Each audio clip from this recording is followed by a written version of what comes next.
नमस्कार दोस्तों, स्वागत है आपका जीनियस क्लासेस 1 to 3 के धमाकेदार प्लेटफॉर्म पर, जहां हर सवाल का जवाब और हर कॉन्सेप्ट की क्लियरिटी मिलेगी आपको बिल्कुल एग्ज़ाम पैटर्न के अनुसार। आज हम लेकर आए हैं राजस्थान पटवारी मॉडल पेपर 5 के सभी सवालों का सटीक और आसान सॉल्यूशन, ताकि आपका हर नंबर पक्का हो जाए और पटवारी की तैयारी हो जाए 100%।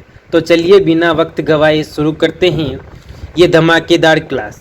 राजस्थान पटवार टेस्ट सीरीज का मॉडल पेपर 5 आपके सामने स्क्रीन पर, इसका क्वेश्चन नंबर 1 आपके सामने आने वाला है।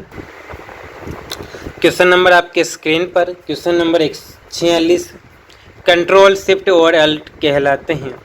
कंट्रोल शिफ्ट और अल्ट क्या कहलाते हैं? इनको कौन सी कीज बोला जाता है? कंट्रोल अल्ट और शिफ्ट क्या कहलाते हैं? इसका राइट आंसर एक बार कमेंट कीजिए साथियों। इसका राइट आंसर क्या हो जाएगा? Adjustment keys, function keys, modifier keys, alpha numeric keys. तो इसका राइट आंसर क्या हो जाएगा? एक बार आंसर कमेंट कीजिए। तो कंट्रोल शिफ्ट और अल्ट जो कीज होती हैं वो क्या कहलाती हैं? इसका राइट आंसर कमेंट कीजिए। तो इसका राइट आंसर आपके हो जाएगा ऑप्शन सी, मॉडिफायर कीज। क्या हो जाएगा? Modifier keys. नेक्स्ट क्वेश्चन की ओर बढ़ते हैं। नेक्स्ट क्वेश्चन आपके स्क्रीन पर आ चुका है। क्वेश्चन नंबर 47 निम्नलिखित में से सेंट्रल प्रोसेसिंग यूनिट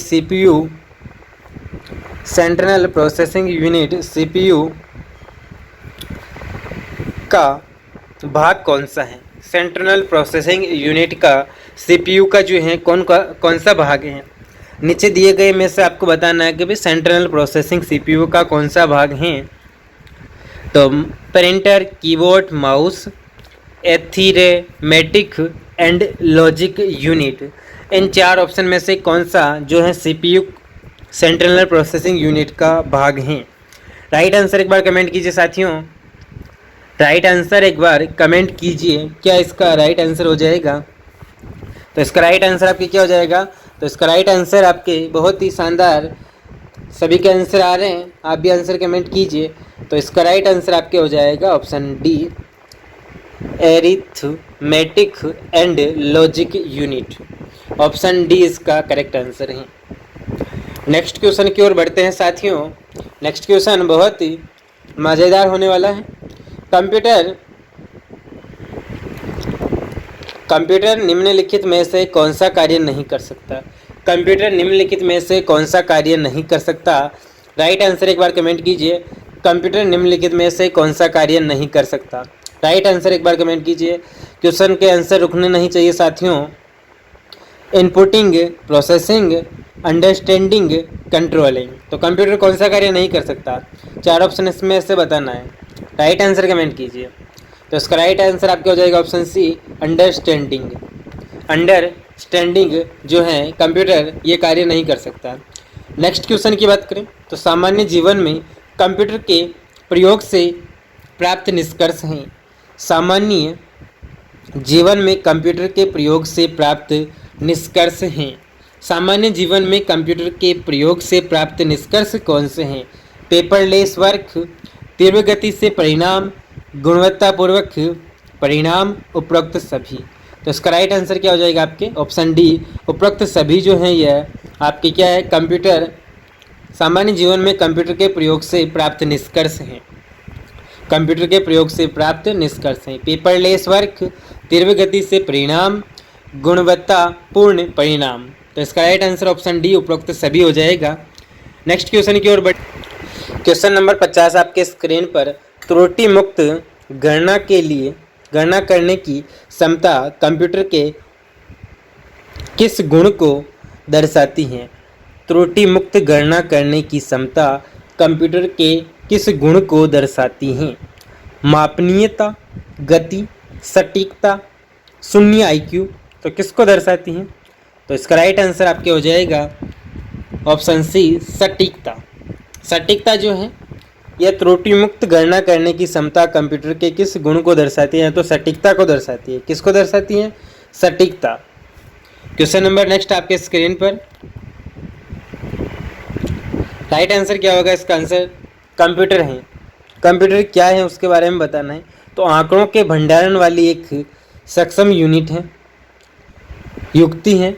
आंकड़ों के भंडारण वाली एक आंकड़ों के भंडारण वाली एक सक्षम युक्ति है। सक्षम क्या है? युक्ति है। आंकड़ों का विश्लेषण करने में सक्षम होती हैं। आंकड़ों का विश्लेषण करने में क्या होती हैं? सक्षम होती हैं। पूर्ण गोपनीयता बनाए रखने में सक्षम है। पूर्ण गोपनीयता बनाए रखने में सक्षम है। पूर्ण गोपनीयता बनाए रखने में सक्षम है। आंकड़ों का विश्लेषण करने में सक्षम है। आंकड़ों के भंडारण वाली एक सक्षम युक्ति है। तो इसका राइट आंसर क्या होगा? नीचे दिए गए कूट से सही उत्तर का क्या करना है? आपको चयन करना है। नीचे दिए गए कूट से सही उत्तर का चयन कीजिए कि कौन सा सही है। राइट आंसर एक बार कमेंट कीजिए। तो इसका राइट आंसर क्या हो जाएगा साथियों? आपने आंसर कमेंट किया होगा, आशा है। ऑप्शन डी इसका राइट आंसर हो जाएगा। वीडियो को रोक कर आप इसका आंसर दीजिए, क्योंकि हमारे पास एकदम टाइम नहीं है कि हम आपको इसका आंसर देने का भी टाइम दे पाएँ। तो आप इसको वीडियो को रोक दीजिए, आंसर दीजिए उसके बाद, और आप अपना आंसर दीजिए और फिर इस वीडियो को आगे स्टार्ट कीजिए। नेक्स्ट क्वेश्चन की ओर बढ़े साथियों। क्वेश्चन नंबर 52 आपके स्क्रीन पर। स्मृति मेमोरी भंडारण की इकाइयों में एक जेटाबाइट किसके बराबर होता है? एक जेटाबाइट जो है वो किसके बराबर होता है? स्मृति मेमोरी भंडारण की इकाइयों में एक जेटाबाइट किसके बराबर होता है? तो 2 की पावर 70 बाइट, 1024 एक्साबाइट या 1024 पेंटाबाइट। तो नीचे दिए गए कोट में से आपको आंसर चूज करना है। क्या हो जाएगा इसका राइट आंसर? एक बार आंसर दीजिए। राइट आंसर क्या होगा साथियों? 4 ऑप्शन दिए हुए हैं, 4 ऑप्शन में से इसको आपको राइट आंसर बताना है। तो इसका राइट आंसर आपके हो जाएगा ऑप्शन सी 1 व 2, यानी 2 की पावर 70 बाइट और 1024 एक्साबाइट जो है एक जेटाबाइट के बराबर होते हैं। यह दोनों जो है आपके एक जेटाबाइट के बराबर होते हैं। पहला दूसरा आपके सही है, तीसरा नहीं होता। पेटाबाइट एक जेटाबाइट के बराबर नहीं हो सकता। नेक्स्ट क्वेश्चन की बात करें साथियों, तो नेक्स्ट क्वेश्चन आपके स्क्रीन पर। सूची 1 को सूची 2 से क्या करना है? मिलान करना है। सूची 1 को सूची 2 से मिलान कीजिए। आपको दिया हुआ सूची 1 और सूची 2 का मिलान। 1 बिट 4 बिट्स, 1 बिट 4 बिट से, तो इसका मिलान करना है। आधी सूची इधर दी हुई, आधी सूची आपके नेक्स्ट स्क्रीन को हम छोटा करेंगे तो आपको वहाँ पर मिलेगी।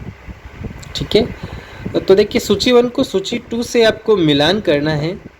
तो इसमें राइट आंसर क्या होगा देखिए।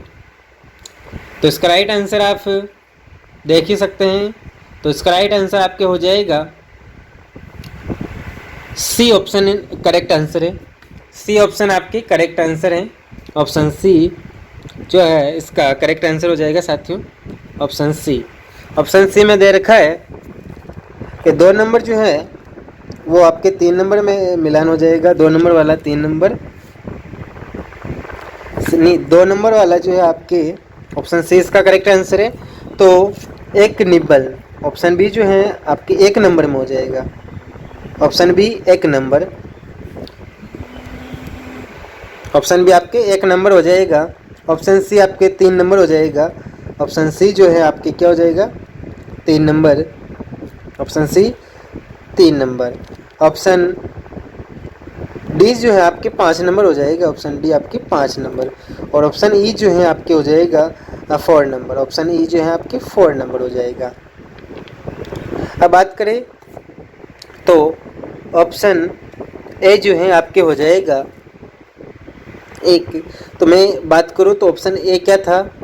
तो ऑप्शन ए जो था 1 निब्बल जो है वो आपकी 4 बाइट के बराबर है। क्या है? 4 बाइट।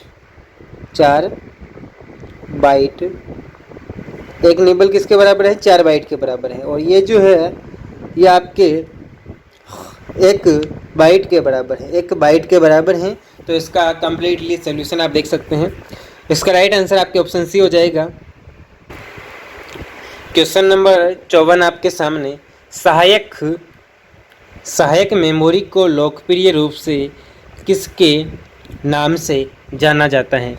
सहायक मेमोरी को लोकप्रिय रूप से किसके नाम से जाना जाता है? Primary storage, secondary storage, random access storage device, processing unit. तो इसका राइट आंसर क्या हो जाएगा आपके? सहायक मेमोरी को लोकप्रिय रूप से किस नाम से जानते हैं? सहायक मेमोरी को आप जानते हैं सेकेंडरी मेमोरी। क्या? सेकेंडरी मेमोरी को आप सहायक मेमोरी बोल सकते हैं। कौन सी मेमोरी बोल सकते हैं? सहायक मेमोरी। सहायक मेमोरी। और बाहरी मेमोरी भी बोल सकते हैं। बाहरी मेमोरी, सहायक मेमोरी, बाहरी मेमोरी, सेकेंडरी मेमोरी को बोल सकते हैं। क्या क्या बोल सकते हैं? सहायक मेमोरी, बाहरी मेमोरी, और जो भी आप बोलना चाहें तो बोल सकते हैं। प्राइमरी स्टोरेज की बात करें तो प्राइमरी स्टोरेज को आप बोल सकते हैं प्राथमिक मेमोरी। क्या बोल सकते हैं? प्राथमिक मेमोरी। आंतरिक मेमोरी भी बोल सकते हैं। क्या बोल सकते हैं? आंतरिक मेमोरी बोल सकते हैं। आंतरिक मेमोरी, प्राथमिक मेमोरी, प्राइमरी मेमोरी एक ही होती है, उपनाम है, लोकप्रिय रूप से आप बोल सकते हैं। नेक्स्ट क्वेश्चन की बात करें। नेक्स्ट क्वेश्चन आपके स्क्रीन पर, WORM का पूर्ण रूप लिखिए। WORM का पूर्ण रूप लिखिए। तो WORM का पूर्ण रूप क्या हो जाएगा? आंसर कमेंट कीजिए। क्या हो जाएगा आंसर? एक बार कमेंट कीजिए। WORM का पूर्ण रूप लिखिए। तो इसका पूर्ण रूप क्या होगा? एक बार आंसर दीजिए साथियों। तो इसका पूर्ण रूप आपके ऑप्शन ए हो जाएगा राइट वंस रेड मैनी हो जाएगा। नेक्स्ट क्वेश्चन की बात करें तो नेक्स्ट क्वेश्चन आपके स्क्रीन पर आ चुका है दोस्तों। तो नेक्स्ट क्वेश्चन की बात कर रहे हैं हम। तो नेक्स्ट क्वेश्चन आपके स्क्रीन पर आ चुका है। किसी भी विंडो में मैक्सिमाइज बटन, मिनिमाइज बटन और क्लोज बटन पर दिखते हैं। क्लोज बटन किस पर दिखते हैं? किसी भी विंडो में मैक्सिमाइज बटन, मिनिमाइज बटन और क्लोज बटन किस पर दिखते हैं? किस पर दिखते हैं? राइट आंसर कमेंट कीजिए। Title bar, menu bar, tool bar, ruler bar. तो इसका राइट आंसर साथियों क्या हो जाएगा?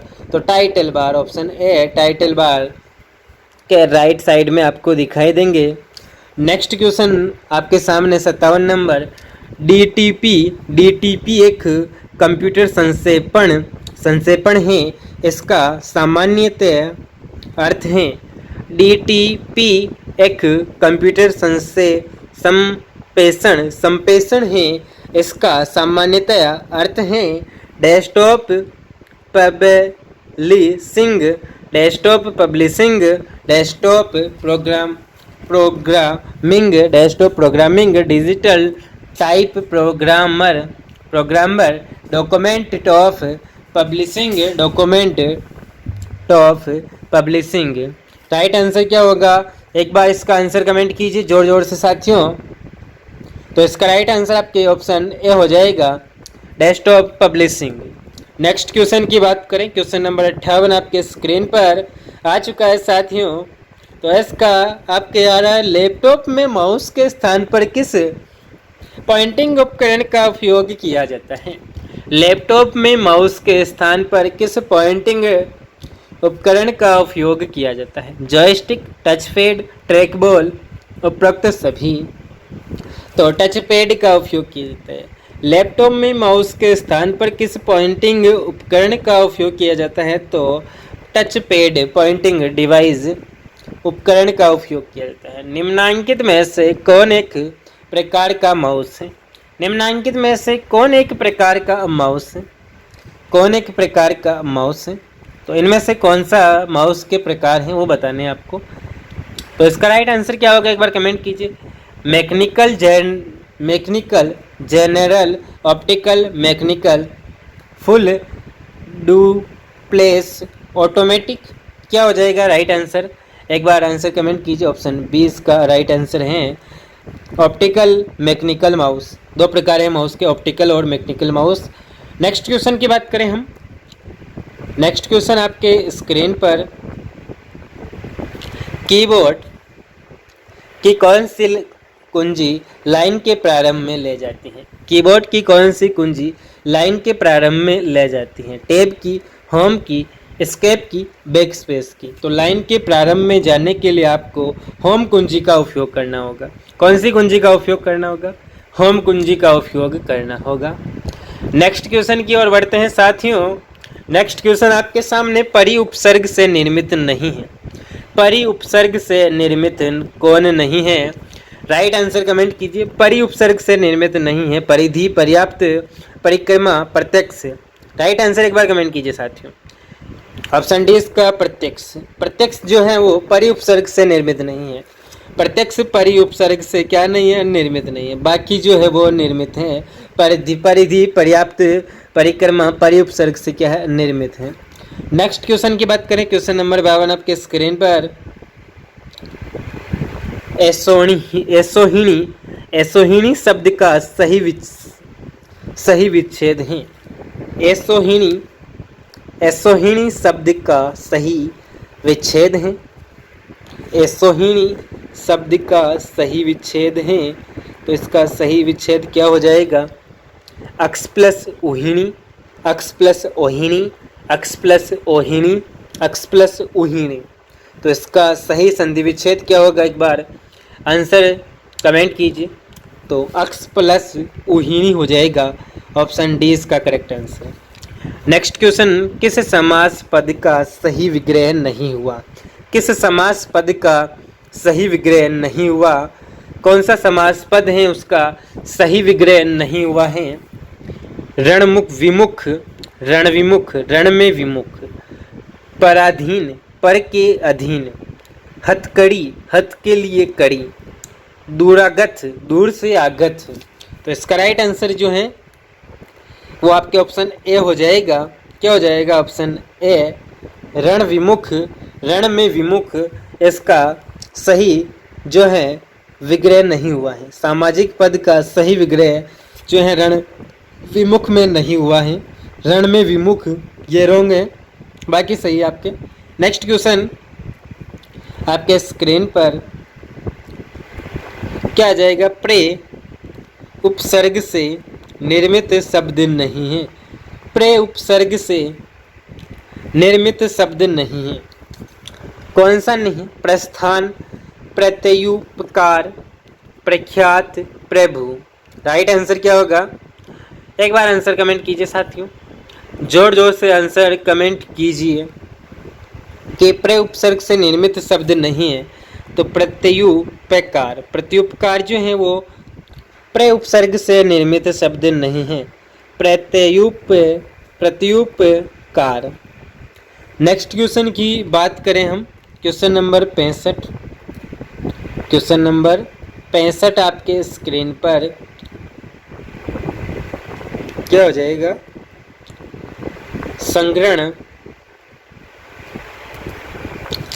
संकरण में उपसर्ग बताइए। समकरण में उपसर्ग बताइए। कौन सा उपसर्ग होगा? तो सम, सन, सम, से।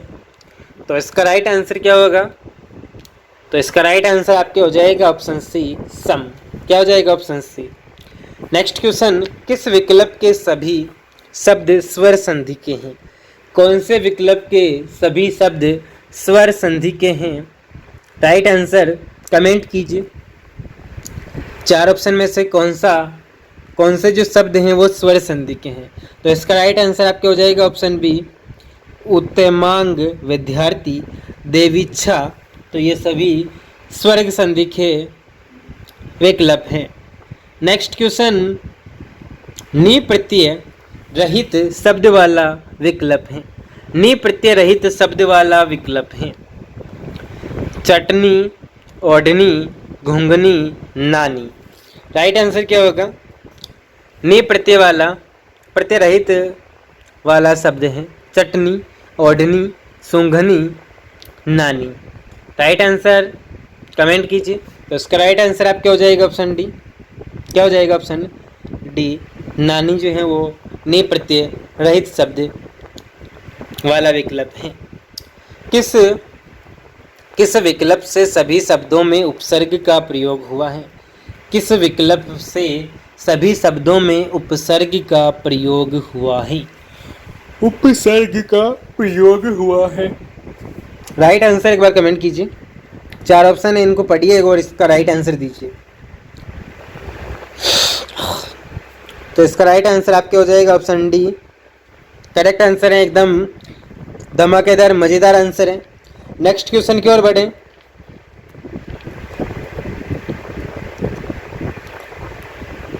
क्वेश्चन नंबर आपके सामने विसर्ग संधि और व्यंजन संधि के उदाहरण हैं। पहला विसर्ग का और बाद में व्यंजन संधि का उदाहरण कौन सा है? 4 ऑप्शन में से जल्दी जल्दी राइट आंसर कमेंट कीजिए। तो इसका राइट आंसर आपके हो जाएगा ऑप्शन सी, निरोग न सन्मार्ग। निरोग सन्मार्ग विसर्ग और व्यंजन संधि के सही उदाहरण हैं। नेक्स्ट क्वेश्चन, किस विकल्प के सभी शब्द अनु उपसर्ग से बने हैं? किस विकल्प के सभी शब्द अनु उपसर्ग से बने हैं? तो किस विकल्प के सभी शब्द अनु उपसर्ग से बने हैं? तो अनुकरण, अनुचित, अनुशासन, अनुवर, अर्जुन, अनुग्रह, अनुज, अनुग्रह, अनुरूप, अनुपयुक्त। तो राइट आंसर इसका एक बार कमेंट कीजिए। ऑप्शन सी आपके इसका राइट आंसर है। नेक्स्ट क्वेश्चन की ओर बढ़ते हैं। नेक्स्ट क्वेश्चन आपके स्क्रीन पर देखिए, इनमें से कौन सा समास विग्रह सही नहीं है? ये जो समास विग्रह दिया हुआ है आपको, इनमें से कौन सा समास विग्रह सही नहीं है? तो राइट आंसर एक बार कमेंट कीजिए, कौन सा समास विग्रह आपके सही नहीं होगा? राष्ट्र भक्ति, राष्ट्र की भक्ति, राष्ट्रभक्ति, राष्ट्र की भक्ति, ये आपके समास विग्रह सही नहीं है। काव्य निपुण, काव्य में निपुण, देशभक्त, देश का भक्त, श्रम साध्य, श्रम से साध्य। तो ऑप्शन बी इसका समास विग्रह सही नहीं है। नेक्स्ट क्वेश्चन आपके स्क्रीन पर, रथ के साक्ष्य किस सिंधु नगर से प्राप्त हुए हैं? रथ के साक्ष्य किस सिंधु नगर से प्राप्त हुए हैं? लोथल, मुंडीगाक, देमाबाद, राणा, गुडेई। तो इसका राइट आंसर आपके क्या हो जाएगा?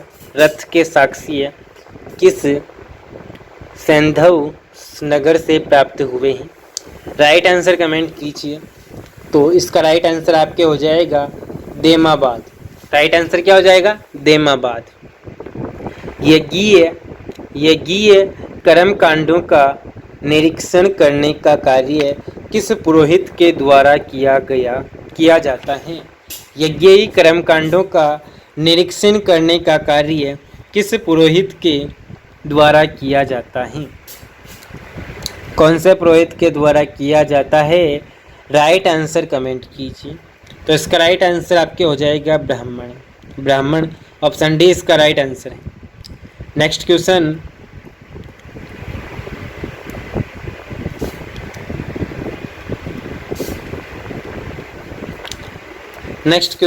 किस संहिता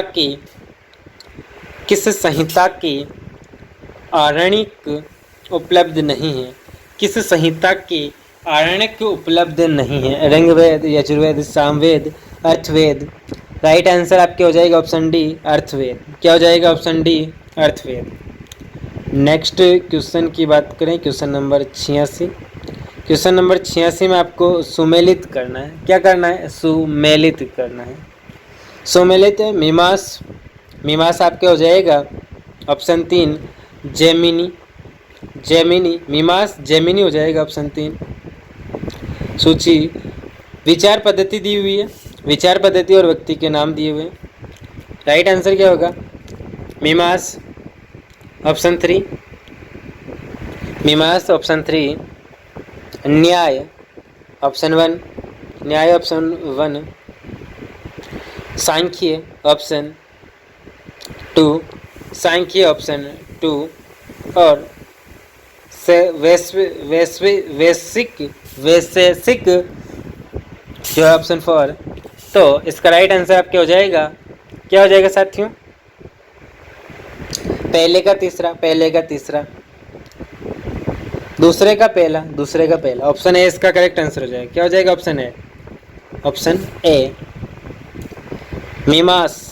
मीमांसा की बात करें तो Gemini, Mimamsa Jaimini, Nyaya Akshapada Gautam, Sankhya Ishwar Krishna, Vaisheshika Uluka Kanad. Right answer option A हो जाएगा। नेक्स्ट क्वेश्चन की बात करें तो नेक्स्ट क्वेश्चन, रावी नदी का प्राचीन नाम क्या था? रावी नदी का प्राचीन नाम था, तो रावी नदी का जो प्राचीन नाम है वो सुवास्तु था, कुंभा था, पेरू श्रेणी था, द्वेष द्वैती था। तो इसका राइट आंसर क्या हो जाएगा? ऑप्शन सी हो जाएगा, पैरोशनी था। जैन धर्म में मोक्ष को क्या कहा गया? जैन धर्म में मोक्ष को क्या कहा गया? निर्वाण, कैवल्य, अरहत, के स्कंध। तो इसका राइट आंसर क्या होगा? एक बार आंसर कमेंट कीजिए। तो इसका राइट आंसर आपके हो जाएगा ऑप्शन बी, कैवल्य हो जाएगा। नेक्स्ट क्वेश्चन, सूची 1 को सूची 2 से सुमेलित करना है। सूची 1 को सूची 2 से क्या करना है? सुमेलित करना है। तो सूची 2 को सूची 1 से सुमेलित करेंगे तो इसका राइट आंसर तो आपके हो जाएगा ऑप्शन बी। क्या हो जाएगा? Option B. पहले का हो जाएगा आपके तीसरा, दूसरे का हो जाएगा आपके चौथा, और तीसरे का हो जाएगा आपके पहला, और चौथे का हो जाएगा आपके दूसरा। राइट आंसर कौन सा है? ऑप्शन बी इसका करेक्ट आंसर है। महाभिनिष्क्रमण जो है आपके गृह त्याग की घटना है। सम्मोधि जो है वो ज्ञान प्राप्ति की घटना है। धर्मचक्र प्रवर्तन सारनाथ में प्रथम उपदेश है। महापरिनिवारण मृत्यु की घटना है। नेक्स्ट क्वेश्चन की बात करें, नेक्स्ट क्वेश्चन आपके स्क्रीन पर, निम्नलिखित में से कौन सा प्राचीन जनपद राजस्थान में स्थित था? निम्नलिखित में से कौन सा जनपद राजस्थान में स्थित था? कंभोज, पांचाल, अवंती, मत्स्य। कौन सा जनपद जो है वो राजस्थान में स्थित था? राइट आंसर कमेंट कीजिए। तो मत्स्य जनपद जो है वो आपके कहाँ पर था? तो राजस्थान में था। कहाँ पर था? राजस्थान में। प्राचीन राज्य वत्स की राजधानी का नाम बताइए। प्राचीन राज्य वत्स की राजधानी का नाम बताइए। प्राचीन राज्य वत्स की राजधानी का जो नाम है वो आपके हो जाएगा शक्तिमती, मथुरा, कौशाम्बी, वाराणसी। राइट आंसर क्या होगा? ऑप्शन सी इसका करेक्ट आंसर है, Kaushambi. Right answer option C हो जाएगा, कौशाम्बी। क्वेश्चन नंबर 92 में आपके स्क्रीन पर, यूनानी राजदूत मेगास्थनीज किसके दरबार में भारत आया था? यूनानी राजदूत मेगास्थनीज किसके दरबार में भारत आया था? अजात शत्रु, अशोक, चंद्रगुप्त मौर्य, बिंबिसार। तो राइट आंसर क्या होगा? यूनानी राजदूत मेगास्थनीज किसके दरबार में भारत आया था? राइट आंसर कमेंट कीजिए। तो इसका राइट आंसर आपके हो जाएगा चंद्रगुप्त मौर्य। क्या हो जाएगा? चंद्रगुप्त मौर्य। व्यापार संबंधी श्रेणी का मुखिया क्या कहलाता है? व्यापार संबंधी श्रेणी का मुखिया क्या कहलाता है? तो श्रेष्ठी, महाश्रेष्ठी, जैटुक, सार्थवाहे। राइट आंसर क्या होगा? एक बार आंसर कमेंट कीजिए। तो श्रेष्ठी ऑप्शन है इसका राइट आंसर हो जाएगा, श्रेष्ठी, option A. Next question, Aurangzeb ने जजिया कर कब लगाया? औरंगजेब ने जजिया कर कब लगाया? तो जजिया कर की बात करें तो जजिया कर जो है औरंगजेब ने लगाया था। कब लगाया था? इसका राइट आंसर एक बार कमेंट कीजिए। तो औरंगजेब ने जजिया कर जो मुसलमान नहीं है उन पर जो है तीर्थ यात्रा से करने पर कर लिया जाता था उसे ही जजिया कर बोलते हैं। और जजिया कर आपके 1679 में लगाया गया। 1679 में औरंगजेब ने जजिया कर लगाया था। नेक्स्ट क्वेश्चन 95 नंबर क्वेश्चन का राइट आंसर एक बार कमेंट कीजिए। एथ मादू दोला का मकबरा बनवाया था। एथ मादू दोला का मकबरा बनवाया था। किसने बनवाया था? अकबर के समय, बाबर के समय, हुमायूं के समय, जहांगीर के समय। किसके समय? राइट आंसर क्या हो जाएगा? ऑप्शन डी, जहांगीर के समय बनवाया था। किसके समय बनवाया था? जहांगीर के समय। नेक्स्ट क्वेश्चन की बात करें हम, आपके स्क्रीन पर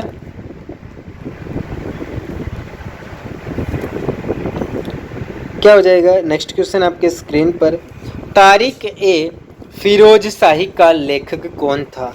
तारिक ए फिरोज शाही का जो लेखक है वो कौन था? तो इसका राइट आंसर क्या होगा? तारिक ए फिरोज शाही का लेखक कौन था? तारिक ए फिरोज शाही का जो लेखक है वो आपके कौन हो जाएगा? तो इसका जो लेखक है आपके कौन हो जाएगा? तो बरनी, अफीम, हसन निज़ामी, मिनहान सिराज। राइट आंसर क्या होगा? राइट आंसर एक बार कमेंट कीजिए। तो इसका राइट आंसर ऑप्शन ए बरनी हो जाएगा। क्या हो जाएगा? ऑप्शन ए बरनी हो जाएगा। क्या हो जाएगा? बरनी। ऑप्शन ए इसका राइट आंसर है बरनी। नेक्स्ट क्वेश्चन की बात करें तो नेक्स्ट क्वेश्चन आपके स्क्रीन पर आ चुका है। दंत मंजन को सफेद बनाने वाले रसायन का नाम बताओ। दंत मंजन को सफेद बनाने वाले रसायन का आपको क्या बताना है? नाम बताना है। तो कौन सा रसायन दंत मंजन को सफेद करता है? तो TiO2, NaCl, NO2, KCl। तो TiO2 जो है दंत मंजन को सफ़ेद बनाने वाले रसायन का नाम है। दंत मंजन को सफ़ेद बनाने वाले रसायन का नाम बताइए। तो TiO2 है। हवा की चाल नापी जाती है। हवा की चाल किसमें मापी जाती है? Speedometer, anemometer, dynamometer, accelerometer. तो राइट आंसर क्या हो जाएगा? हवा की चाल किसमें मापी जाती है? हवा की चाल मापने के लिए एमिनोमीटर का उपयोग किया जाता है। एनीमोमीटर का उपयोग हवा की चाल मापने में किया जाता है। नेक्स्ट क्वेश्चन, प्लेट्स को किसके रूप में जाना जाता है? प्लेट्स को किसके रूप में जाना जाता है? एक बार आंसर कमेंट कीजिए। जो प्लेट्स होती हैं उसको किसके रूप में जाना जाता है? मोनोसाइटस, थ्रोमोसाइटस, एरिथ्रोसाइटस, लिम्फोसाइटस। तो राइट आंसर क्या हो जाएगा इसका? तो इसका राइट आंसर आपके हो जाएगा बी, थ्रोम्बोसाइटस। निम्न में से किस रक्त समूह को यूनिवर्सल सार्वजनिक दाता के नाम से जाना जाता है? तो सार्वजनिक दाता जो है वो ओ ब्लड ग्रुप होता है। ओ ब्लड ग्रुप जो सर्व दाता के नाम से जाना जाता है, सार्वजनिक। नेक्स्ट की बात करें तो मनुष्य की लाल रक्त कणिकाओं का औसत जीवन काल जो है वो कितना होता है? मनुष्य की लाल रक्त कणिकाओं आरबीसी का औसत जीवन काल कितने दिन का होता है? 40 दिन, 80 दिन, 120 दिन, 160 दिन। राइट आंसर क्या हो जाएगा? तो इसका राइट आंसर आपके हो जाएगा ऑप्शन सी, 120 दिन। क्या हो जाएगा? ऑप्शन सी, 120 दिन। क्या हो जाएगा? 120 दिन जो है लाल रक्त कणिकाओं का औसत जीवन काल होता है। प्रकाश संश्लेषण में कौन सा प्रकाश कम प्रभावी रहे? प्रकाश संश्लेषण में कौन सा प्रकाश कम प्रभावी है? नीला प्रकाश, हरा प्रकाश, सूर्य का प्रकाश, लाल प्रकाश। कौन सा प्रकाश अप्रभावी है, कम प्रभावी है, तो हरा प्रकाश आपके राइट आंसर हो जाएगा ऑप्शन बी, हरा प्रकाश। नेक्स्ट क्वेश्चन की ओर बढ़े तो नेक्स्ट क्वेश्चन आपके स्क्रीन पर, पौधों के लिए प्राथमिक पोषक तत्वों के रूप में ज्ञात तत्व कौन से हैं? पौधों के लिए प्राथमिक पोषक तत्वों के रूप में ज्ञात तत्व कौन से हैं? नाइट्रोजन, फास्फोरस और पोटेशियम, नाइट्रोजन, ऑक्सीजन और सिलिकॉन, पोटेशियम, बोरॉन और नाइट्रोजन, नाइट्रोजन, ऑक्सीजन और पोटेशियम। राइट आंसर कमेंट कीजिए। क्वेश्चन नंबर 103 का राइट आंसर क्या हो जाएगा? चार ऑप्शन में से जल्दी जल्दी यार राइट आंसर दीजिए। तो इसका राइट आंसर आपका हो जाएगा ऑप्शन ए, करेक्ट आंसर है नाइट्रोजन, फास्फोरस और पोटास। पौधों के लिए प्राथमिक पोषक तत्वों के रूप में ज्ञात तत्व जो है नाइट्रोजन, फास्फोरस और पोटास हैं। गाय के दूध का रंग किसकी उपस्थिति के कारण पीला हो जाता है? गाय के दूध का रंग किसकी उपस्थिति के कारण क्या हो जाता है? पीला हो जाता है। Xanthophyll, riboflavin, ribulose, carotene. तो इसका राइट आंसर क्या हो जाएगा? तो इसका राइट आंसर आपका हो जाएगा ऑप्शन डी, केरोटीन। केरोटीन इसका राइट आंसर है। नेक्स्ट क्वेश्चन की बात करें तो नेक्स्ट क्वेश्चन आपके स्क्रीन पर, मानव शरीर में विटामिन ए भंडारित होता है। मानव शरीर में विटामिन ए भंडारित होता है यकृत में, त्वचा में, फुफ्फुस में या वृक्क में? किस में होता है? मानव शरीर में विटामिन ए भंडारित होता है तो विटामिन ए जो है आपके यकृत में भंडारित होता है। कहाँ पे भंडारित होता है? यकृत में होता है। निम्नलिखित में से किस विटामिन को आर्गो कैल्सीफेरोल कहते हैं? निम्न में से किस विटामिन को आर्को कैल्सीफेरोल कहते हैं? Vitamin D2, vitamin D3, vitamin B12, vitamin B6। Right answer क्या होगा? एक बार आंसर कमेंट कीजिए साथियों। तो इसका राइट आंसर आपके हो जाएगा विटामिन D2। विटामिन D2 इसका एकदम करेक्ट आंसर है साथियों, विटामिन D2। नेक्स्ट क्वेश्चन की बात करें तो नेक्स्ट क्वेश्चन आपके स्क्रीन पर, लाल रक्त कोशिकाओं RBC का निर्माण हमारे शरीर के किस भाग में होता है? कौन से भाग में होता है? लाल रक्त कणिकाओं का निर्माण हमारे शरीर के कौन से भाग में होता है? यकृत, हृदय, अस्थिमज्जा, गुर्दा। राइट आंसर क्या हो जाएगा? किस भाग में होता है? तो राइट आंसर कमेंट कीजिए। तो अस्थिमज्जा में होता है। कहाँ पर होता है? अस्थिमज्जा में जो है हमारे लाल रक्त कोशिकाओं का निर्माण होता है। कौन से भाग में? अस्थिमज्जा में लाल रक्त कोशिकाओं का निर्माण होता है। और इनकी जो कितने दिन ये जीवित रहेंगी? तो 120 दिन जीवित रहेंगी। कितने दिन? 120 दिन। अस्थिर कोशिकाओं को क्या कहा जाता है? अस्थिर कोशिकाओं को क्या कहा जाता है? अस्थिर कोशिकाओं को क्या कहेंगे अपन?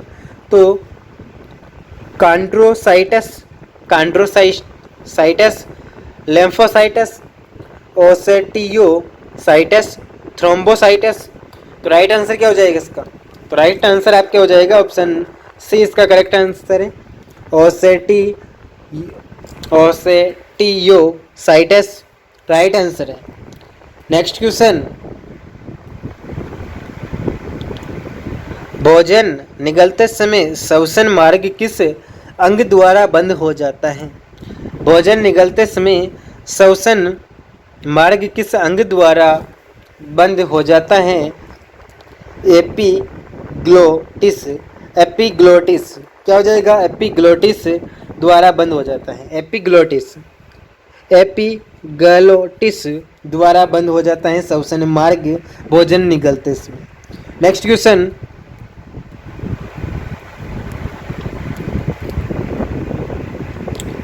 मनुष्य में दायां फेफड़ा कितने पिंडों में विभाजित होता है? मनुष्य में जो दायां फेफड़ा है वो कितने पिंडों में विभाजित होता है?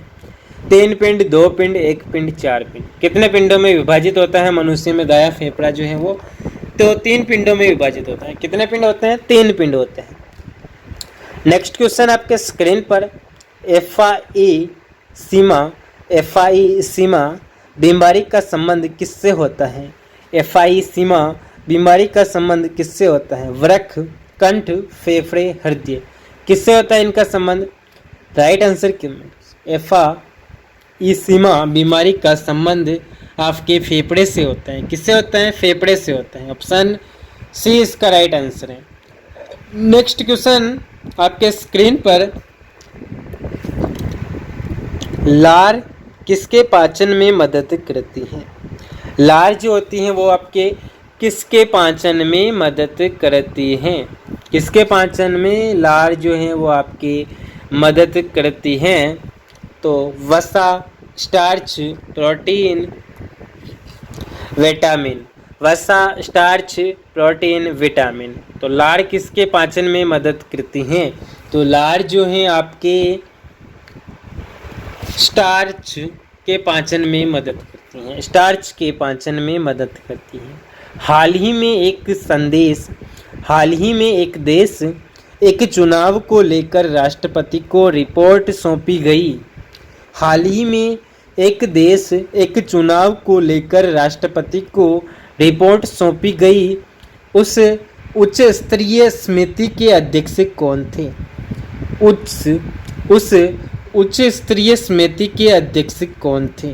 रामनाथ कोविंद, द्रौपदी मुर्मू, प्रणब मुखर्जी, हामिद अंसारी। तो इसका राइट आंसर आपके ऑप्शन ए हो जाएगा, रामनाथ कोविंद। नेक्स्ट क्वेश्चन की बात करें तो नेक्स्ट क्वेश्चन आपके सामने है। इसरो कौन सा मिशन वर्ष 2028 में लॉन्च करेगा? इसरो कौन सा मिशन वर्ष 2028 में लॉन्च करेगा जो चांद की सतह से मिट्टी के नमूने लेकर आएगा? इसरो कौन सा मिशन वर्ष 2028 में लॉन्च करेगा जो चांद की सतह से मिट्टी के नमूने लेकर आएगा? मंगलयान 2, चंद्रयान 3, चंद्रयान 4 या इनमें से कोई नहीं? तो इसका राइट आंसर आपके हो जाएगा ऑप्शन सी, चंद्रयान 4। क्या हो जाएगा? चंद्रयान 4। चंद्रयान 3 लॉन्च हो चुका है। चंद्रयान 4 जो लॉन्च होगा वो चांद की सतह से मिट्टी के नमूने लेकर आएगा। नेक्स्ट क्वेश्चन, विश्व वानिकी दिवस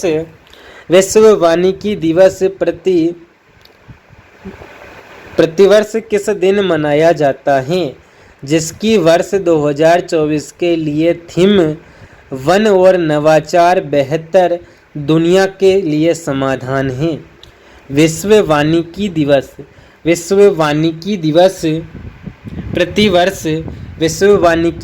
प्रतिवर्ष किस दिन मनाया जाता है? जिसकी वर्ष 2024 के लिए थीम वन और नवाचार बेहतर दुनिया के लिए समाधान है। 21 मार्च, 16 मार्च, 21 मार्च, 26 मार्च। राइट आंसर क्या होगा? ऑप्शन सी, 21 मार्च। क्या हो जाएगा? 21 मार्च। Next question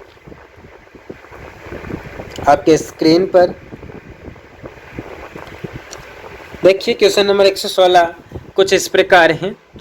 Shinde sir Khurd mines किस राज्य में है जो हाल ही में विश्व की दूसरी सबसे बड़ी चांदी उत्पादक खदान बन गई है?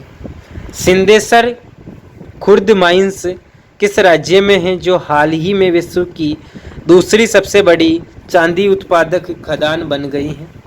राजस्थान, उड़ीसा, कर्नाटक, छत्तीसगढ़। राइट आंसर क्या होगा? तो इसका राइट आंसर आपके हो जाएगा राजस्थान। क्या हो जाएगा? राजस्थान। अलीगढ़ मुस्लिम विश्वविद्यालय AMU की प्रथम महिला कुलपति किसे नियुक्त किया गया? प्रोफेसर नीता खान, प्रोफेसर इमा खातून, प्रोफेसर नील प्रभा, प्रोफेसर पीयूसी व्यास। राइट आंसर क्या हो जाएगा? तो इसका राइट आंसर आपका हो जाएगा ऑप्शन बी। क्या हो जाएगा? ऑप्शन बी, प्रोफेसर नईमा खातून, नईमा खातून। नेक्स्ट क्वेश्चन, पुरुषों का 33वां थॉमस कप का खिताब किस देश ने जीता? पुरुषों का 33वां थॉमस कप का खिताब किस देश ने जीता? चीन, इंडोनेशिया, मलेशिया, भारत। तो इसका राइट आंसर आपके हो जाएगा ऑप्शन ए, चीन ने। किसने? चीन ने। नेक्स्ट क्वेश्चन 119 नंबर, 5 से 7 मई 2024 को 5 से 7 मई 2024 को सीतापुरा जयपुर में ग्रेट इंडियन ट्रेवल बाजार का कौन सा संस्करण आयोजित किया गया? 5 से 7 मई 2024 को 5 से 7 मई 2024 को सीतापुरा जयपुर में ग्रेट इंडियन ट्रेवल बाजार का कौन सा संस्करण आयोजित किया गया? 17वां, 9वां, 13वां, 14वां। कौन सा राइट आंसर हो जाएगा? राइट आंसर आपका हो जाएगा सी, 13वां राइट आंसर है। नेक्स्ट क्वेश्चन नंबर 120 क्या है? क्वेश्चन नंबर 120 क्या बोल रहा है? क्वेश्चन नंबर 120 आपके स्क्रीन पर, राजस्थान के चूरू जिले के निवासी देवेंद्र झांझरिया, जिनकी भारतीय पैरा ओलंपिक समिति के अध्यक्ष निर्वाचित किया, उनका संबंध किस खेल से है? राजस्थान के चूरू जिले के निवासी देवेंद्र झांझरिया, जिनकी भारतीय पैरा ओलंपिक समिति के अध्यक्ष निर्वाचित किया, उनका संबंध किस खेल से है? फुटबॉल, ऊंची कूद, भाला फेंक, डिस्कस थ्रो। तो राइट आंसर क्या हो जाएगा? ऑप्शन सी, भाला फेंक। ऑप्शन सी, भाला फेंक। 121 आपके सामने, इतिहासकार आरसी मजूमदार के अनुसार गुर्जर प्रतिहारों ने कितनी शताब्दी तक अरब आक्रमणकारियों के लिए बाधक का काम किया? इतिहासकार आरसी मजूमदार के अनुसार गुर्जर प्रतिहारों ने कितनी शताब्दी तक अरब आक्रमणकारियों के लिए बाधक का काम किया? तो दूसरी से शताब्दी से चौथी शताब्दी तक। नेक्स्ट ऑप्शन आपके सामने, दूसरी से चौथी शताब्दी तक, और तीसरी से 5वीं शताब्दी तक, तीसरी से 5वीं शताब्दी तक, छठी शताब्दी से 11वीं शताब्दी तक, या 12वीं शताब्दी से 15वीं शताब्दी तक। तो इसका राइट आंसर आपके हो जाएगा छठी से 11वीं शताब्दी तक। छठी से 11वीं शताब्दी तक। नेक्स्ट क्वेश्चन आपके स्क्रीन पर, क्वेश्चन नंबर 122 देखिए, नीचे कोट दिए गए हैं। मंडोर के निम्नलिखित प्रतिहार शासकों का सही कालानुक्रम चुनिए। मंडोर के प्रतिहार शासकों का सही कालानुक्रम चुनिए। कैकुक, रजिल, नागभट्ट प्रथम, सीलूक। तो नीचे दिए गए कोट में से राइट आंसर चुनना है। इनका कालक्रम जो है वो किस प्रकार है, वो आपको राइट आंसर एक बार कमेंट कीजिए। ऑप्शन डी इसका राइट आंसर है। क्या? Option D. ऑप्शन डी जो है इसका करेक्ट आंसर है। 2 आएगा पहले, 2 और फिर 3, फिर 4 और फिर 1। रजिल, नागभट्ट द्वितीय और सीलूक और कुकुक। नेक्स्ट क्वेश्चन की बात करें तो नेक्स्ट क्वेश्चन आपके स्क्रीन पर, अजमेर के चौहान शासकों का सही क्रम है। अजमेर के चौहान शासकों का सही क्रम क्या है? अजमेर के चौहान शासकों का सही क्रम क्या हो जाएगा? पृथ्वीराज प्रथम, अजयराज, अर्णोराज, जगदेव। जगदेव पृथ्वीराज प्रथम, अजयराज, अर्णोराज। अजयराज, अर्णोराज, जगदेव, पृथ्वीराज प्रथम। अर्णोराज, अजयराज, जगदेव, पृथ्वीराज प्रथम। राइट आंसर क्या हो जाएगा? एक बार आंसर कमेंट कीजिए। 4 ऑप्शन है, 4 ऑप्शन में से सही आंसर कमेंट कीजिए एक बार। तो आपके सही आंसर हो जाएगा इसका ऑप्शन ए, पृथ्वीराज प्रथम, अजयराज, अर्णोराज और जगदेव। राइट आंसर क्या हो जाएगा? ऑप्शन ए इसका सही आंसर है। किस शासक के समय जालोर पर दिल्ली सल्तनत का पहला आक्रमण हुआ? किस शासक के समय जालोर पर दिल्ली सल्तनत का पहला आक्रमण हुआ? कीर्तिपाल, समर सिंह, उदय सिंह, कानरदेव। तो किसके समय हुआ? चारों में से राइट आंसर एक बार कमेंट कीजिए। तो इसका राइट आंसर आपके ऑप्शन सी हो जाएगा, उदय सिंह। ऑप्शन सी इसका करेक्ट आंसर है, उदय सिंह। उदय सिंह के समय दिल्ली सल्तनत का पहला आक्रमण हुआ। दिल्ली सल्तनत का, जालोर पर दिल्ली सल्तनत का पहला शासक किस शासक के समय हुआ था? तो उदय सिंह के समय हुआ था। नेक्स्ट क्वेश्चन की बात करें तो नेक्स्ट क्वेश्चन आपके स्क्रीन पर, जलालुद्दीन खिलजी ने जाइन दुर्ग पर आक्रमण के समय हमीर का कौन सा सेनापति मारा गया? जलालुद्दीन खिलजी ने जाइन दुर्ग पर आक्रमण के समय हमीर का कौन सा सेनापति मारा गया? धर्म सिंह, गुरुदास सैनी, भीम सिंह, रतिपाल। तो कौन सा सेनापति था हमीर का जो किसमें मारा गया? तो जाइन दुर्ग पर आक्रमण किया था जलालुद्दीन खिलजी ने, उस समय मारा गया था। राइट आंसर एक बार कमेंट कीजिए। तो इसका राइट आंसर आपके हो जाएगा option B, Gurudas Saini. Next question की बात करें तो नेक्स्ट क्वेश्चन आपके स्क्रीन पर, सुमेलित करना है। आपको क्या करना है? इनको सुमेलित करना है कि सूची 1 को सूची 2 से सुमेलित कीजिए। क्या करना है? सूची 1 को सूची 2 से सुमेलित करना है। क्या करना है? सूची 1 को सूची 2 से सुमेलित कीजिए। तो इसमें आपको एक तरफ दिया हुआ युद्ध और दूसरी तरफ दिया हुआ तिथियां। युद्ध और तिथियों को क्या करना है? सुमेलित करना है। बांडी का युद्ध, बयाना का युद्ध, खानवा का युद्ध और खातौले का युद्ध। बांडी का युद्ध आपको पता ही होगा। बांडी का जो युद्ध है वो 1528 में हुआ था। कब हुआ था बांडी का युद्ध? 1518 ईस्वी में हुआ था। कब हुआ था? 1518 ईस्वी। 1518 ईस्वी को बांडी का युद्ध होता है आपके। कहाँ का युद्ध होता है? बांडी का, 1518 ईस्वी। बयाना का जो युद्ध है वो 16 फरवरी, बयाना का युद्ध आपके 16 फरवरी 1527 को होता है।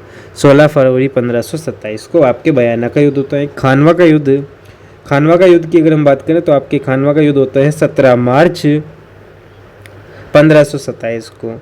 खातौले का युद्ध जो है 1517 को होता है। खातौले का युद्ध 1517 को। बांडी का युद्ध 1518 में होता है। खातौले का युद्ध 1517 में होता है।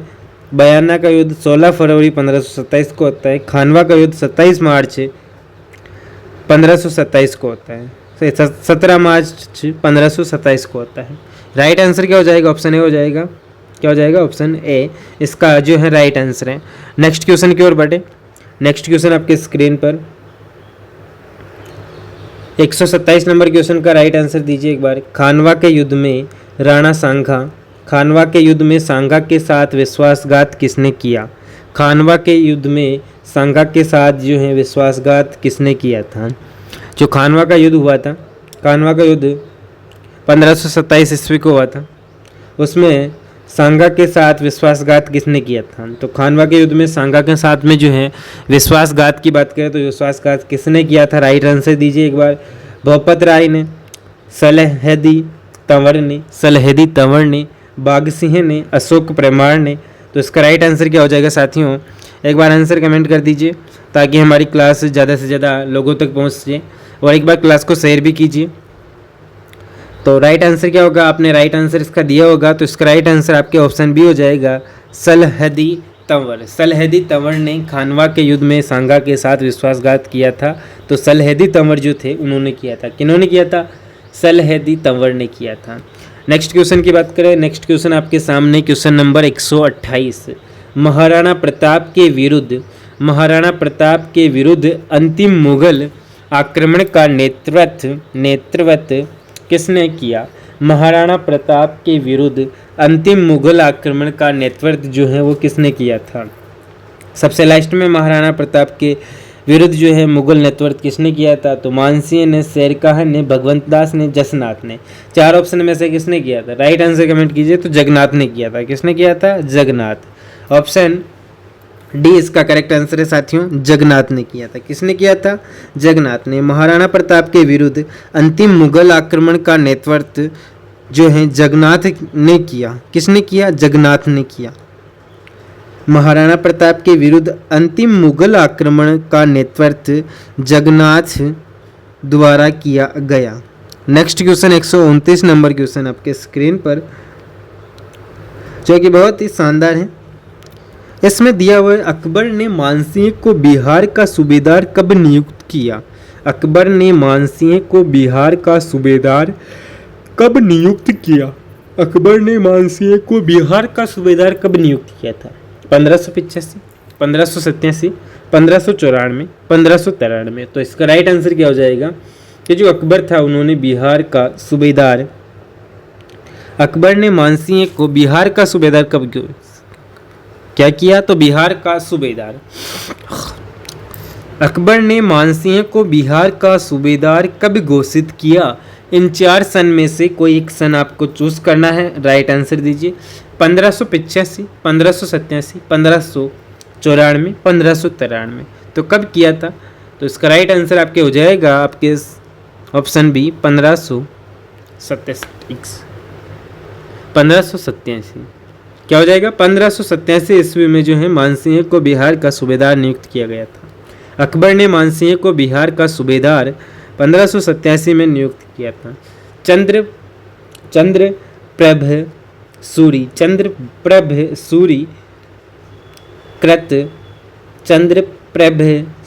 कृत प्रभाव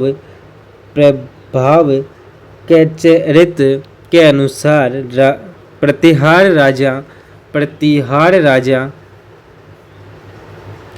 ने पवित्र गंगा नदी जल समाप्ति लेकर प्राण त्याग दिए थे। चंद्रप्रभ सूरीकृत प्रभाव के प्रभावक चरित्र के अनुसार प्रतिहार राजा ने पवित्र गंगा नदी जल समाधि लेकर प्राण त्याग दिए थे। रामभद्र, नागभट्ट द्वितीय, मिहिर भोज, महिपाल। कौन थे वो? तो प्रतिहार की बात करें तो कौन से राजा थे? राइट आंसर दीजिए। तो राइट आंसर आपके हो जाएगा ऑप्शन बी। इसका करेक्ट आंसर है नागभट्ट ने। किसने? नागभट्ट ने। नेक्स्ट क्वेश्चन की बात करें तो नेक्स्ट क्वेश्चन आपके स्क्रीन पर आपको क्या बताना है? असंगत को बताना है। यानी चार ऑप्शन दिए हुए हैं, इन चार में से आपको ये बताना है कौन सा असंगत है। असंगत बताइए। हरीशचंद्र, रोहिली दीदी, मिहिर भोज, आदि वराह, नागभट्ट द्वितीय, परम भट्टारक, महाराजाधिराज परमेश्वर, जय वराह, वत्सराज। तो राइट आंसर क्या हो जाएगा कि असंगत बताइए। तो इनमें से संगत है वो बताना आपको। क्या बताना है? जो कथन सत्य है वो बताना है। नीचे चार कोड दिए हुए, उनमें से आप उत्तर का चयन कीजिए।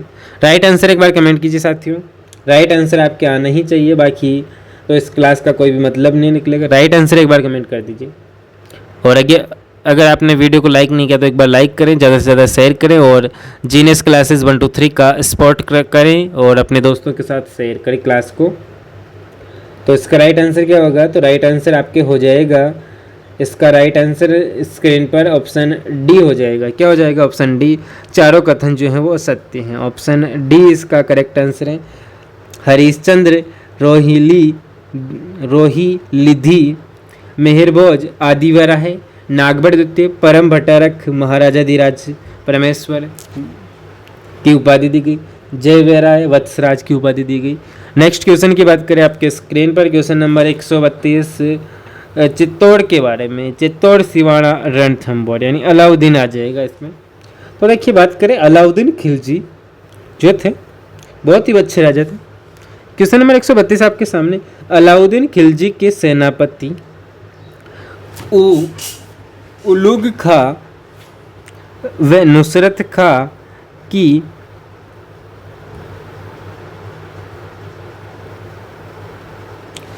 अलाउद्दीन खिलजी के सेनापति उलूग खां एवं नुसरत खां की संयुक्त सेना ने कौन सा दुर्गों पर अधिकार नहीं किया था?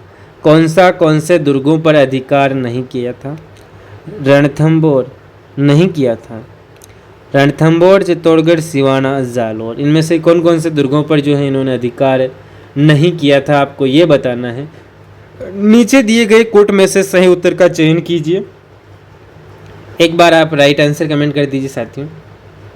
तो इसका राइट आंसर आपके हो जाएगा ऑप्शन डी। इन चारों दुर्गों पर जो है अलाउद्दीन खिलजी के सेनापति उलूग खां व नुसरत खां की संयुक्त सेना ने अधिकार नहीं किया था। इन दुर्गों पर अधिकार नहीं किया था। रणथंबोर, चित्तौड़गढ़, सिवाना व जालोर दुर्गों पर अलाउद्दीन खिलजी जो हैं अधिकार नहीं कर पाया था। मिर्जा राजा मानसिंह का प्रथम सैनिक अभियान था। मिर्जा राजा मानसिंह का प्रथम सैनिक अभियान कौन सा था? मिर्जा राजा मानसिंह का प्रथम सैनिक अभियान जो है वो बंगाल विभाजन, बंगाल अभियान, हल्दीघाटी अभियान, रणथंबोर अभियान, उड़ीसा अभियान। तो मिर्जा राजा मानसिंह का प्रथम अभियान कौन सा था? राइट आंसर कमेंट कीजिए। तो इसका राइट आंसर आपके हो जाएगा रणथंबोर अभियान। क्या हो जाएगा? रणथंबोर अभियान। ऑप्शन सी इसका राइट आंसर है। रणथंबोर अभियान मिर्जा राजा मानसिंह का प्रथम सैनिक अभियान था। रणथंबोर अभियान मिर्जा राजा मानसिंह का प्रथम सैनिक अभियान था। नेक्स्ट क्वेश्चन की बात करें तो नेक्स्ट क्वेश्चन आपके स्क्रीन पर,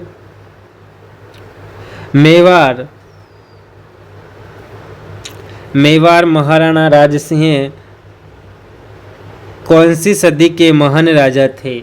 मेवाड़ महाराणा राजसिंह कौन सी सदी के महान राजा थे?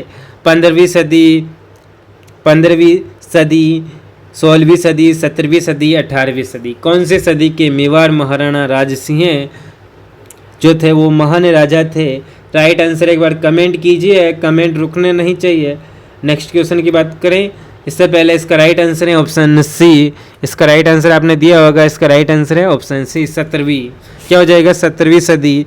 कौन सी सदी है? 17वीं सदी हो जाएगा, 17वीं सदी हो जाएगा। तो मेवाड़ महाराजा राजसिंह 17वीं सदी के महान राजा थे। नेक्स्ट क्वेश्चन की बात करें तो महाराणा प्रताप के पुत्र अमर सिंह ने, महाराणा प्रताप के पुत्र अमर सिंह ने 1580 में मुगल चौकी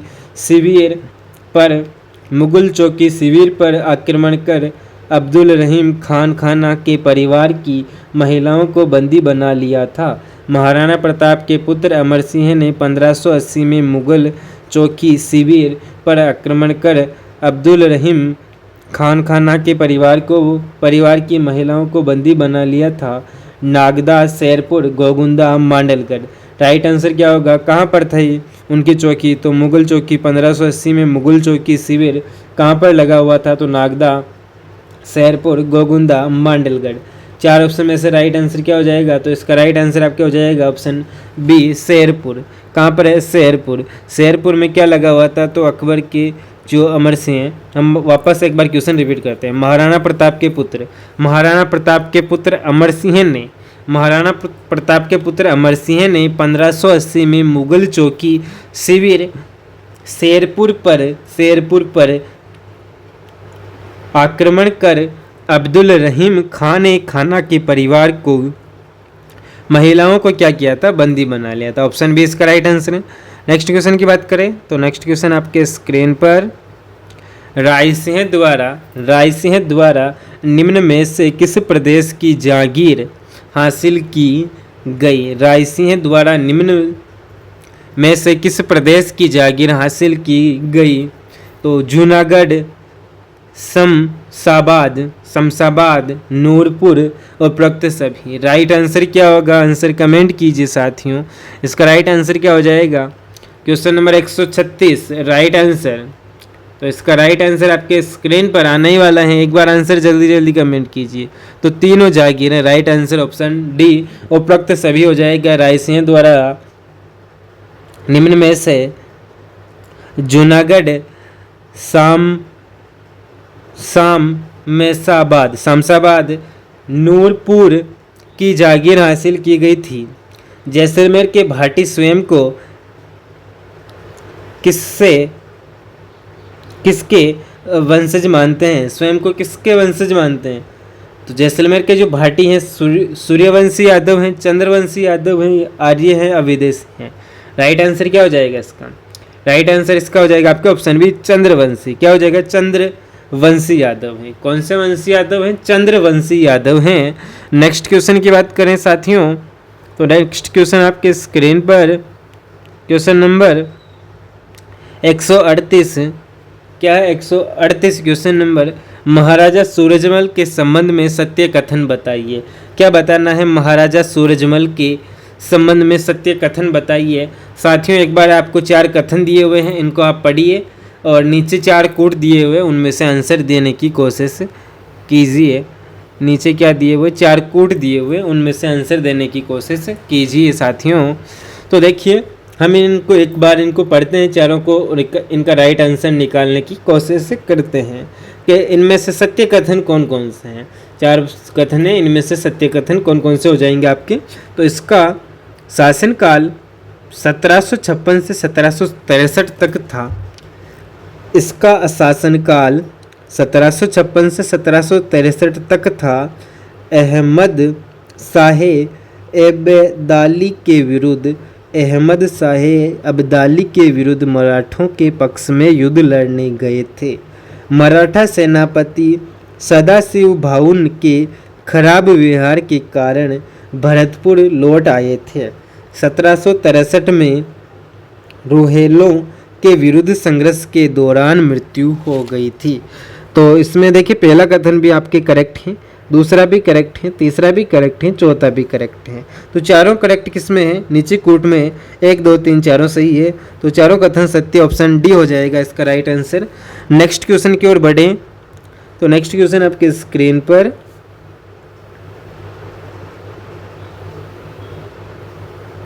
क्या दिया हुआ है?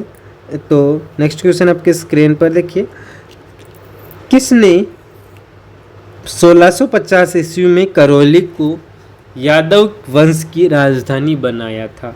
किसने 1650 ईस्वी में करौली को यादव वंश की राजधानी बनाया था? तो करौली को यादव वंश की राजधानी किसने बनाया? अर्जुन पाल द्वितीय ने, धर्मपाल द्वितीय ने, गोपाल पाल द्वितीय ने, हड़वक्स पाल द्वारा। तो किसने बनाया था? राइट आंसर चारों में से एक बार राइट आंसर कमेंट कीजिए। तो इसका राइट आंसर आपके हो सकता है ऑप्शन बी। राइट आंसर क्या हो जाएगा? Option B Dharampal. क्या हो जाएगा? धर्मपाल ने 1650 ईस्वी में करौली को यादव वंश की राजधानी बनाया था। किसने बनाया था? धर्मपाल ने बनाया था। किसने बनाया था? धर्मपाल ने। साथियों क्वेश्चन नंबर 140 आपके स्क्रीन पर, निम्न में से कौन सी राज्यपाल नियुक्ति होने के लिए आहर्ताएं हैं? तो वह भारत का नागरिक हो, संसद या राज्य विधानमंडल के किसी सदन का सदस्य न हो, 35 वर्ष की आयु पूरी कर चुका हो, लाभ का पद धारण किया हुआ न हो। तो इनमें से कौन कौन सी आहर्ताएं हो जाएंगी? राइट आंसर हो जाएगा आपके पहला जो है वो सही है, एक तीसरा सही है। पहला और तीसरा आपके सही है, दूसरा और आपके चौथा रॉन्ग है। तो नीचे कूट दिया हुआ है, उनमें से आपको बताना है। तो पहला और तीसरा जो ऑप्शन है वही आपके एकदम करेक्ट आंसर हो जाएगा। तो नीचे कूट की बात करते हैं, तो कूट देखते हैं, हम आगे चलेंगे और हम देखेंगे कूट कौन सा हो जाएगा। तो पहला तीसरा किस में सही है वो कूट देखते हैं, उस कूट के आधार पर हम आंसर इसका कौन सा होगा वो टिक लगा देंगे। तो पहला वे तीसरा, तो ऑप्शन ए इसका राइट आंसर दिख रहा है आपको, पहला वे तीसरा। नेक्स्ट क्वेश्चन की बात करें साथियों, तो नेक्स्ट क्वेश्चन आपके स्क्रीन पर कि भाई संविधान के किस अनुच्छेद में राज्य के विधानमंडल के सत्र सत्रावसान और विघटन का विवरण किया गया है? संविधान के किस अनुच्छेद में राज्य के विधानमंडल के सत्र सत्रावसान और विघटन का विवरण दिया गया है। 172, 173, 174, 175। राइट आंसर क्या हो जाएगा चार ऑप्शन में से? एक बार आंसर कमेंट कीजिए। तो इसका राइट आंसर आपके हो जाएगा option C 174, option C 174। Next question की ओर बढ़े साथियों। तो नेक्स्ट क्वेश्चन आपके स्क्रीन पर कुछ इस प्रकार है, देखिए कि उच्च न्यायालय के न्यायाधीश के संबंध में निम्नलिखित कथनों पर विचार कीजिए और सही कथन चुनिए। उच्च न्यायालय के न्यायाधीशों के संबंध में निम्नलिखित कथनों पर विचार कीजिए और सही कथन चुनिए। उच्च न्यायालय के न्यायाधीशों के संबंध में निम्नलिखित कथनों पर विचार कीजिए और सही कथन चुनिए। तो चार कथन दिए हुए, उनको हम एक बार विचार कर लेते हैं। वह राष्ट्रपति द्वारा नियुक्त होता है। वह राष्ट्रपति द्वारा क्या होता है? नियुक्त होता है। उसे पद की शपथ राज्य के राज्यपाल द्वारा दिलाई जाती है।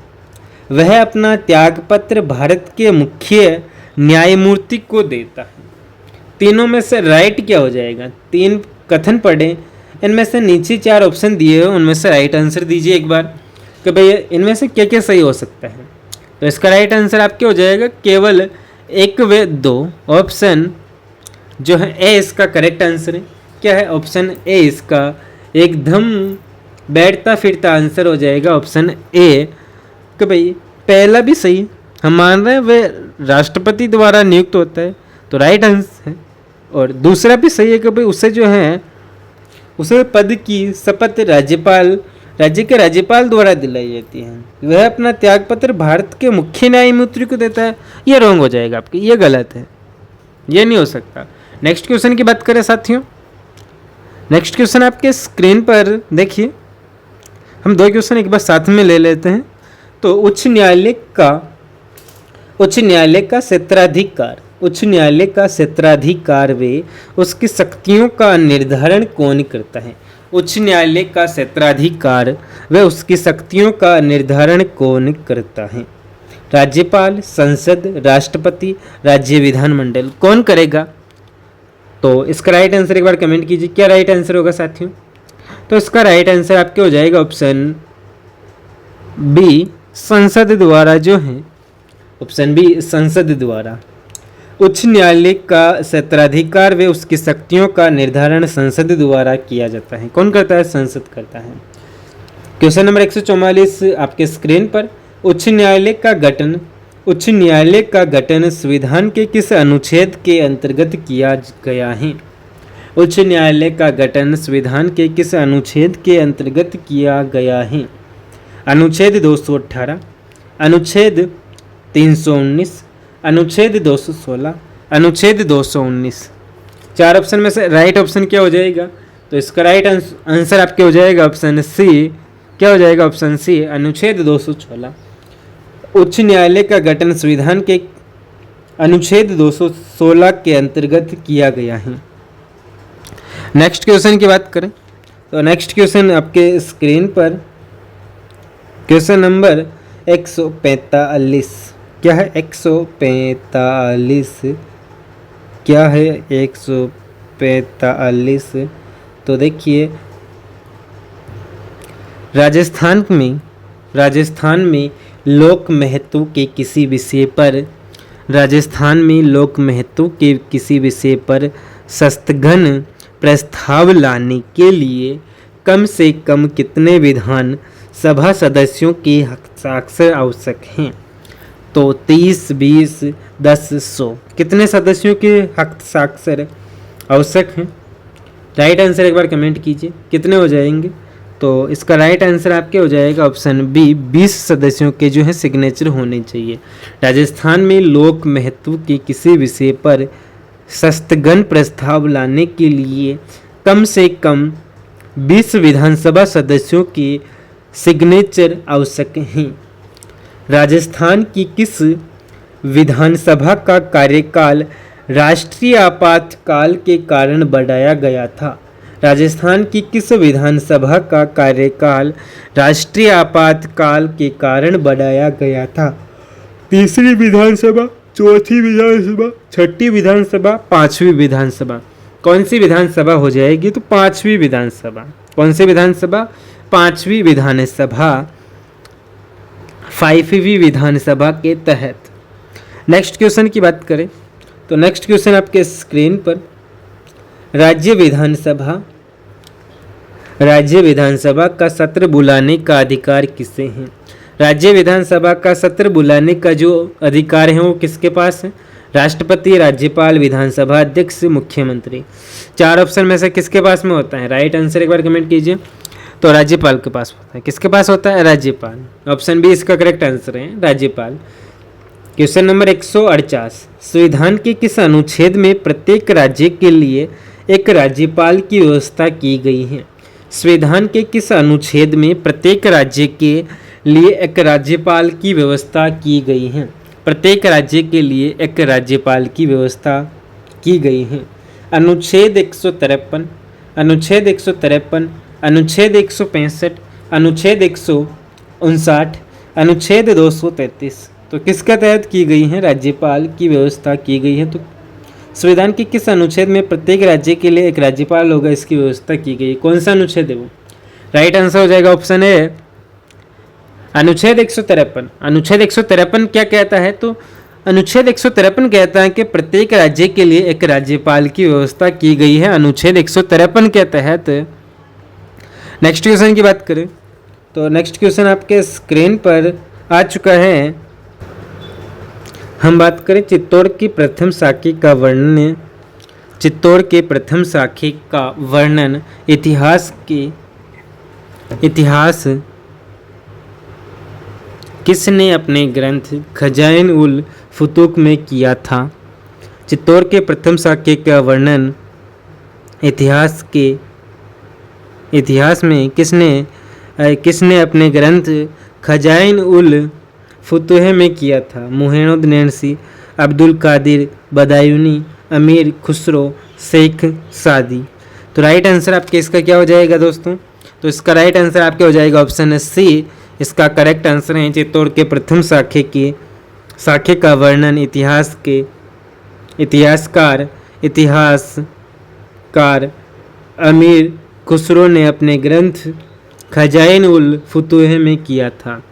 क्वेश्चन नंबर 150 और लास्ट क्वेश्चन आपके स्क्रीन पर, गुहिल शासक जैतर सिंह ने किसको